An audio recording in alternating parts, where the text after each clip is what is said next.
Alléluia. Chers amis, chers téléspectateurs, le thème du premier enseignement va s'intituler « Une maison divisée pourra-t-elle subsister ?» Un royaume naturellement divisé contre elle-même pourra-t-elle réaliser des prouesses, des exploits? C'est ce que la conscience de cette éducation nous amène à découvrir. Que Dieu vous bénisse et qu'il vous tienne à l'écoute d'abord de la grande richesse de paroles qui provient depuis son saint lieu et qui est venu à vous à ce présent. Chers téléspectateurs bien-aimés, amis de notre émission, oui, nous devrons aller encore à enseigner, nous devrons avoir à enseigner sur le premier livre des Chroniques d'une part, et puis le livre de Matthieu d'autre part. Précisément en Matthieu 12, des versets 22 jusqu'à 30. D'autre part, et d'une part, puisque nous devions annoncer déjà Chronique, le premier de Chronique, chapitre 12, des versets 16 jusqu'à 18, pour notre éducation, notre édification spirituelle d'à présent. Que Dieu vous bénisse. En effet, nous l'avions déjà dit quelque peu, que le livre des Chroniques des rois a été l'œuvre de la rédaction de l'historien Esdras, l'historien divin Esdras, et qui, dans les années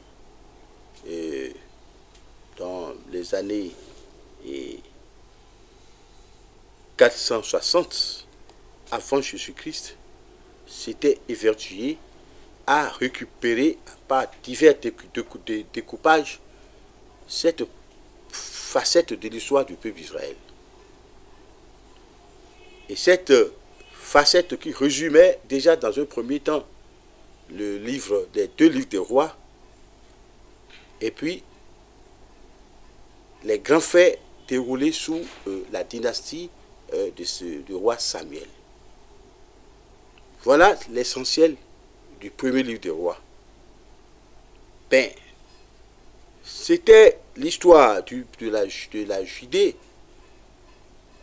les grands faits de la Judée, l'environnement politique et nationaliste, d'abord de la Judée, de Jérusalem naturellement, c'est-à-dire à cette époque-là. Il était question pour nous de vous relater les circonstances politiques très troubles dans lesquelles le roi David devrait asseoir une royauté qui viendrait que de Dieu. Chers amis, chers téléspectateurs, soyons donc à l'écoute. En effet, du temps de David, il y avait assez de troubles à son début. Il n'avait pas eu une royauté suffisamment paisible dès au départ. Il y avait le phénomène Saül d'un côté et les Philistins de l'autre qui se sont ligués pour ternir l'image de la royauté du roi David. Mais il lui fallut quoi? Voilà, c'est des faits historiques. Et il est de notre habitude, lorsque nous devions avoir à enseigner sur un livre historique de la Bible, d'aller carrément dans le contexte, c'est-à-dire relatif à l'histoire de cette époque-là. Donc, la nation juive était très fragile. Le roi dirigeait une nation suffisamment faible parce qu'il y avait déjà des rivalités avec Saül. Mieux, Saül s'était allié, c'est-à-dire au petit royaume environnant pour empêter la royauté de David. On en était là sous l'hégémonie de la royauté du grand roi de la Syrie qui avait a étendu déjà son hégémonie sur toutes les régions, c'est-à-dire environnantes, y compris aussi Jérusalem. Alléluia. Voilà ce qui existait du temps d'abord de la prise du pouvoir par David. Il fallait qu'il affronte d'abord les petits royaumes, et des petits royaumes, voilà que la grande puissance guerrière de l'Assyrie venait à être présente contre d'abord le roi David. Il fallait faire quoi? Chers amis, chers téléspectateurs, la situation était trouble. L'hégémonie guerrière d'Assyrie venait tout troubler. Il fallait faire quoi? C'était le désarroi déjà au sein du peuple d'Israël. Mais si l'Assyrien, le roi de l'Assyrie, arrivait à vaincre les autres petites nations, il y avait une cause qui était cachée et que les gens ne savaient pas. Ces peuples n'avaient pas le soutien d'abord de Jéhovah, le Dieu des armées.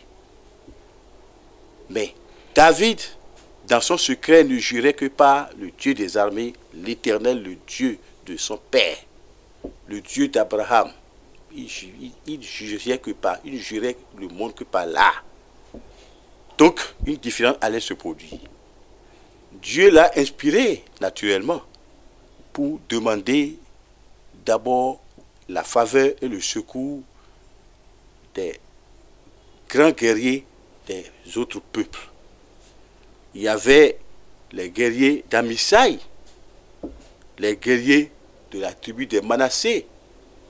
Il y avait beaucoup de peuples guerriers, autres qui se sont joints à la petite armée du roi David.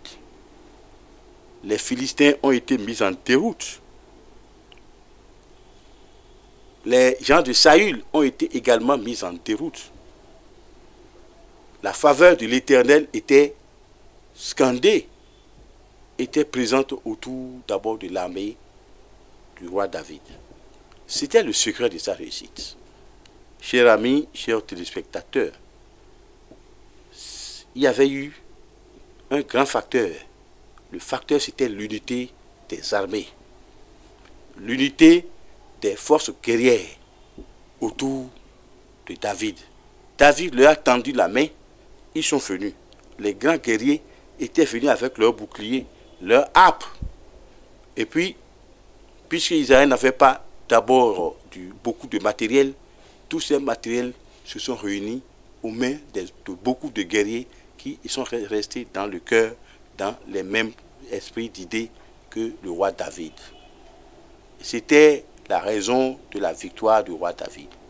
Dans l'unité, la victoire était arrivée.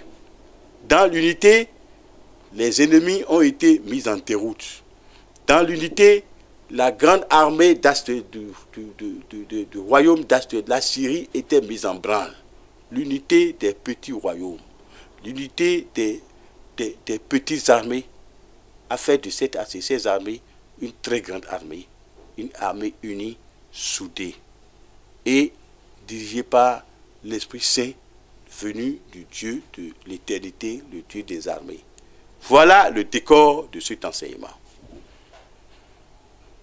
Mais un peu plus tôt, proche de nous, nous devions rentrer dans le Nouveau Testament où Jésus-Christ faisait une démonstration sur la question de l'unité en esprit. Nous étions partis de l'unité d'abord en force physique. Ben, il faudrait que nous en arrivions à la question de l'unité en esprit. Et cette unité en esprit, cette formule d'unité en esprit a été d'abord évoquée par le Christ lui-même.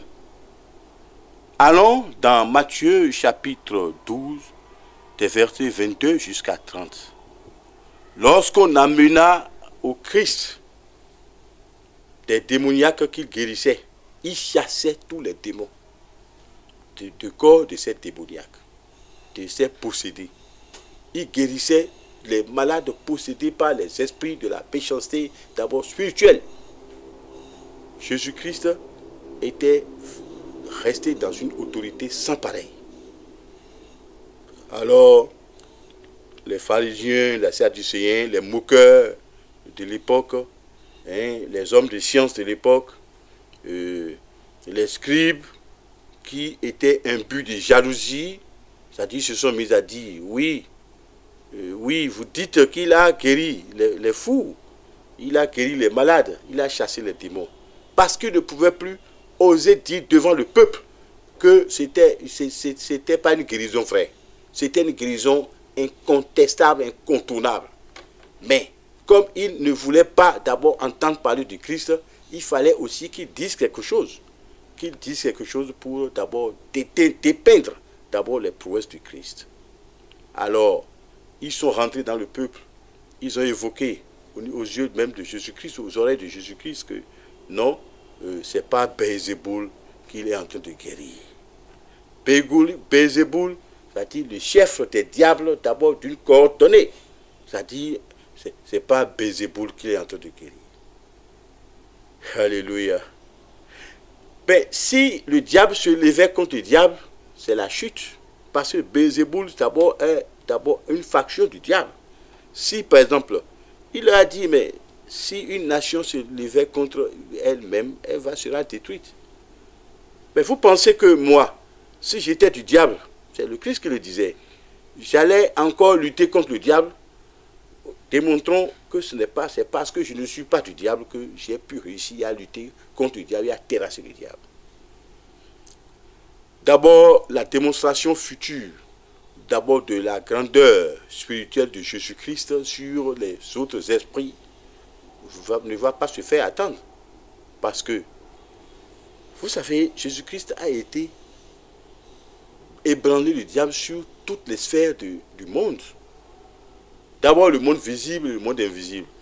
Mais à la mort de Jésus-Christ sur la croix, alors que Satan pensait que cette mort était la fin de la primauté de Jésus-Christ, cette mort devenait le début d'une haute ascension, parce que pour terrasser d'abord les vestiges du diable, le Christ a été passé 3 jours dans les seins de la terre pour aller ressusciter d'abord les esprits des morts, de tous ceux qui sont morts sans d'abord sa parole, ceux qui sont morts sans sa réalité dans leur vie. Il leur a parlé.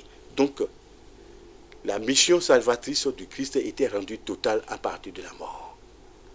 Chers amis, et chers téléspectateurs, amis de notre émission, nous allons décrisper. Parce que le sujet fondamental de cet enseignement, c'est la question de l'unité de la foi chrétienne. Est-ce que Christ est-il divisé en réalité? Christ disait que, disons, c'est au verset 25 de Matthieu 12, il disait que tout royaume divisé contre elle-même ne peut subsister. Mais vous dites que moi, je chasse les démons, pas les démons, vous dites.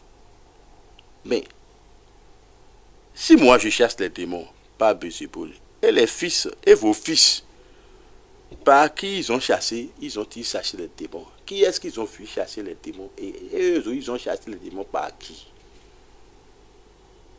Alléluia.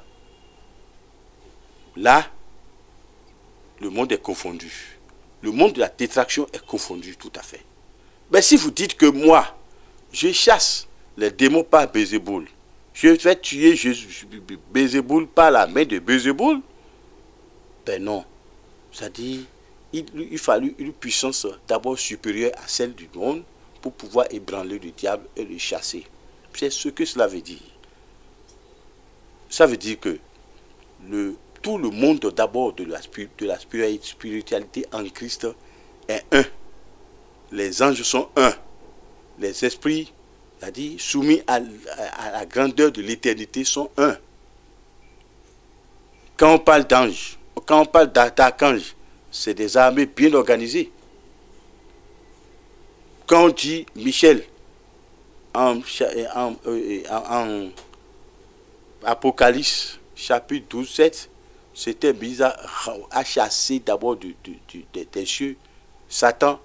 Ce n'est pas un seul ou deux anges qui ont dit allons parler. Non, c'est toute l'armée céleste qui s'était soulevée et en un seul bloc. C'est la grande leçon que nous devions nous donner. Cette leçon, c'est que le royaume de Dieu est venu sur terre en Matthieu chapitre 12 verset 28. Ça dit à partir d'abord des cieux et d'une seule et unique manière. Jésus-Christ est le seul chemin. Il est le coordonnateur total d'abord de tout ce qui a de spirituel d'abord en Dieu. C'est-à-dire toute principauté ne serait passée que par Jésus-Christ pour vaincre le diable sur la terre. C'est-à-dire la question de l'unité de la foi chrétienne est certainement importante. C'est-à-dire qu'il n'y a pas deux Christ, c'est un seul Christ. Et ce Christ a répondu d'abord dans la grandeur de son Père, dans l'esprit de l'unité de la foi. Si nous sommes là à bavarder, parce que les chrétiens d'aujourd'hui bavardent beaucoup, ils font tellement de philosophie, et puis ça, ce n'est pas du tout d'aujourd'hui. Déjà dans le bon vieux temps, au début même de la chrétienté, les gens étaient divisés. Les chrétiens étaient divisés. Il fallait voir à Éphèse comment eux, ils sont divisés. Il fallait voir chez les Corinthiens comment les chrétiens se sont divisés d'eux-mêmes. Parce que le diable était allé toujours les distraire. Mais Dieu a un chant. Le seul chant de Dieu est encore unique. Ce chant-là, c'est l'humanité entière. Ce chant élaboré par d'abord les serviteurs de Dieu, c'est sur l'humanité entière. Il n'y a pas deux humanités. Christ n'est pas venu mourir pour les animaux, hein. Il est venu mourir pour les hommes, seul. Et le grand combat pour lequel le Christ est venu, c'est d'affirmer la grandeur de son Père, le Dieu de l'éternité, sur l'homme et dans l'homme. Parce que l'homme est à l'image de Dieu. Les animaux ne sont pas à l'image de Dieu. Les êtres, d'abord, et les végétaux ne sont pas à l'image de Dieu. Mais l'homme seul est à l'image de Dieu. Et Dieu a envoyé le Christ pour aller sauver les hommes. Et ce n'est pas un seul chemin. Ce n'est pas par deux chemins. Il n'y a pas deux Christ. Il y a un seul Christ. Et ce seul Christ-là, c'est Jésus-Christ de Nazareth. Chers amis, chers téléspectateurs, nous sommes obligés de l'enseigner. La question de l'unité de la foi chrétienne est une question préoccupante. Parce que Christ a été indexé sous le prétexte qu'il était en train d'utiliser des forces dualistes. Ben non, mais Christ est resté, s'il a pu vaincre, si l'esprit de Christ a été supérieur à tous les autres esprits du monde, c'est parce que cet esprit n'était venu que d'abord des cieux. C'est sur cela. Et puis, la corrélation entre d'abord les êtres de Dieu est unique. Un ange, si vous dites Michael, le chef des armées des cieux, si vous dites Michael, il sera pas différent, son œuvre ne sera pas différente réellement d'abord sur le plan de la coercition avec celle, par exemple, d'un Gabriel qui est chargé d'abord de coordonner tous les grands messages venus de Dieu. Ils sont serviteurs du même et unique Dieu. Les anges qui guérissent, qui sont porteurs de charisme, font obéir et dans une certaine symbiose avec les anges, d'abord des combats et des révélations, par exemple. Alléluia. Mais qu'est-ce que vous voulez? Les gens sont tellement divisés sur le chemin du Christ. Est-ce qu'ils répondent du véritable Christ ou ils répondent-ils du diable? Ça, c'est la question que moi je me pose et que je vous pose. Mais quant à moi, je connais ma réponse. Ma réponse, elle est claire. Celui qui n'est pas de Dieu, il est du diable. Ben, si vous voulez aller d'abord sur le terrain, d'abord du mélange, vous n'êtes plus de Dieu. Chez les Éphésiens, la question du désordre et de la division était aussi flagrante, de sorte que Paul était obligé de leur parler. Il leur a parlé dans Éphésiens 4, versets 5 et 6, qu'il y a un seul Dieu, il y a un seul Seigneur. Le seul Seigneur, c'est le Christ. Il y a un seul baptême. Tous les chrétiens du monde entier sont baptisés au nom de Jésus-Christ et non d'un autre. Ils ne sont même pas baptisés au nom d'un prophète, ni au nom d'un souverain différent de Jésus-Christ. Mais pourquoi êtes-vous encore divisés jusqu'à ce niveau? Il y a un seul Dieu, il a dit, dans Éphésiens, chapitre 5, chapitre 4, versets 5 et 6. Il était allé loin, il dit, il y a un seul Dieu, qui est le Père de tous. Il y a un seul baptême, comme il a dit. Mais la question continue de se poser. Parce que dans les premières communautés apostoliques qui ont évangélisé, c'est-à-dire la génération des disciples qui a suivi en même temps, c'est-à-dire ils commençaient aussi par se diviser. Donc la division étant une œuvre du diable, empêche l'œuvre de Dieu d'aller de l'avant. Prenons le cas des Corinthiens. Chez les Corinthiens, l'orgueil est rentré d'abord dans l'église de Corinthe. Chacun voulait qu'on l'écoute que lui seul. Chacun voulait qu'on l'entende que lui seul. Les gens ont commencé par se diviser. D'abord, les bons dieux sont rentrés d'abord dans l'église de Corinthe. L'église était divisée. Divisée, on trouvait d'un côté des gens qui se disent, nous sommes de Paul. Oui, nous connaissons mieux la parole. L'autre dit, ah, moi je suis d'Apollos. Nous connaissons mieux Dieu que vous. L'autre dit, ah, c'est Pierre, d'abord sur Pierre que l'église est assise. Nous, on connaît que Pierre. Et les gens, ils se chamaillaient au point où le diable était rentré parmi eux. L'œuvre de Dieu n'est pas allée à la meilleure vitesse. Mais Paul leur a parlé. Dans 1 Corinthiens, chapitre 3, versets 4 et 5, il dit, mais l'un dit, je suis de Paul. Mais Paul, l'un dit, je suis d'Apollos. L'un dit, je suis de Pierre. Est-ce que ces apôtres ont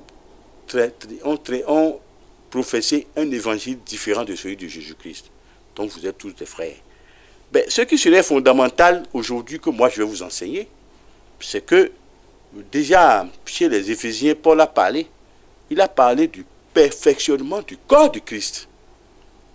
C'est-à-dire qu'il est la cohorte même des saints. Les saints sur la terre, c'est nous. C'est nous qui sommes dans l'œuvre missionnaire pour Jésus-Christ. Ben, la perfection d'abord dans nos œuvres, dans nos connaissances, dans nos manières de vivre, de faire. C'est plus important que la division. Parce que si au niveau du corps de Christ, nous sommes divisés, nous ne servons pas Dieu. Nous servons plutôt le diable. Aujourd'hui, nous parlons de la question du sectarisme dans l'Église. Combien d'églises chrétiennes il y a au monde en réalité? Il n'y en a même pas beaucoup. Non. Mais il y a tellement de dénominations. Je dis, moi j'appelle ça des sectes. Le sectarisme est rentré d'abord dans la vie des chrétiens, si bien qu'ils s'occupent de leur secte et non de Jésus-Christ, d'abord de l'œuvre messianique de Jésus-Christ. Et c'est ça la véritable plaie. D'abord que l'Église chrétienne universelle est en train de se bander jusqu'à là où nous parlons. Le sectarisme, la division, les divisions spirituelles, les divisions philosophiques. C'est-à-dire, mais il y a un seul Christ, il y a un seul christianisme sur la terre. Ce christianisme-là, c'est ce christianisme qui nous enseigne d'abord de professer Jésus-Christ, le roi des rois, le Seigneur des seigneurs. Que Dieu vous bénisse. Oshofa Prise TV. Tout pour la gloire de l'Éternel, Dieu de Shofa.